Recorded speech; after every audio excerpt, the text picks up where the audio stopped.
So there's this sort of undercurrent of, well, now, you don't know what you're talking about. You don't know what you're doing. I'm going to take care of all these things for you, silly girl. It's very much about not trusting women to make decisions, not trusting women's bodies to do things right. I just think that's a crappy way to start out being a mom. And when I saw that she wrote an article, I was like, I gotta read this. Yeah. And there were lots and lots of women all of a sudden last year in March interested in talking about home birth with each other. And so I thought, that's awesome. Let's do it. So I sort of held the first meeting, and at that time, not only were people interested in talking about home birth, they were interested in talking about Melanie Moore, the direct entry midwife, a certified professional midwife in Wilton, Iowa, who was being prosecuted for practicing medicine without a license. The state charged me through the Board of Medical Examiners. In some ways, when Melanie's case came down, was what really directly inspired this group started in state government that have.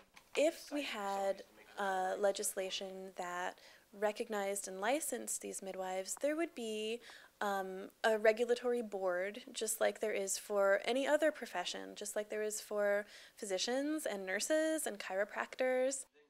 This would recognize midwives as another group of professionals who is qualified to practice and who has standards on their practice. Other midwives that I know, yeah, they'd be putting themselves at risk by attending my birth, and they do put themselves at risk by attending other women's births. We live in a state with a lot of different kinds of communities, like the Mennonite communities, Amish communities. We live in a state with lots of people who live out in sticks, who can't get to a hospital or don't want to get to a hospital. The prenatal care is so great with a home birth. I see my midwife as regular as I would see a doctor. I really like her. She likes my cats. She likes me.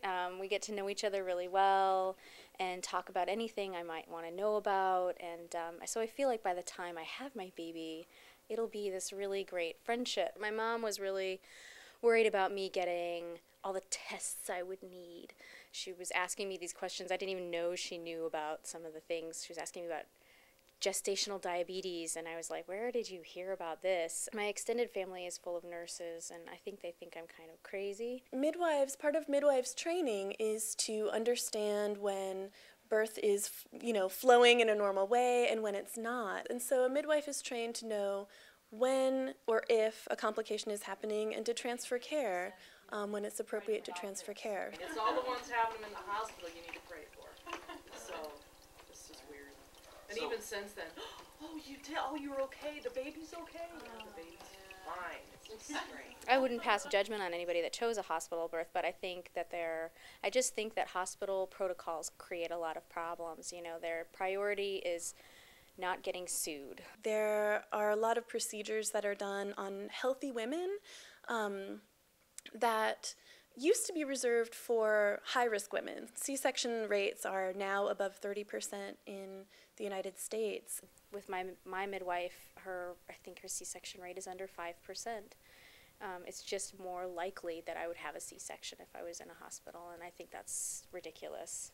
People think you want the best care, that means the most scientific care, and that means care with a doctor. I mean, doctors are revered by our culture as being saviors, and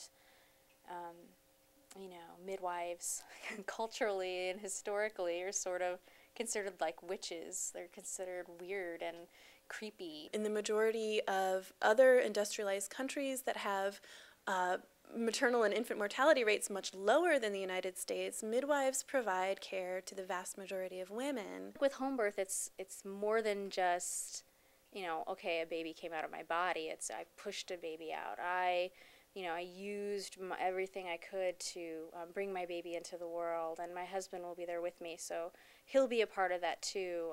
As a woman, I feel like I'm taking a step towards my own empowerment, and I'm hoping that I can be sort of a model for what birth can be or could be for other women, and sort of saying, don't take things lying down, literally, right? Don't Don't let people boss you around when it comes to something that is really intimate physically and emotionally, and demand better. Told us that they would not use our. Sure, you get something legalized that Through licensure. through licensure, than to get decriminalization.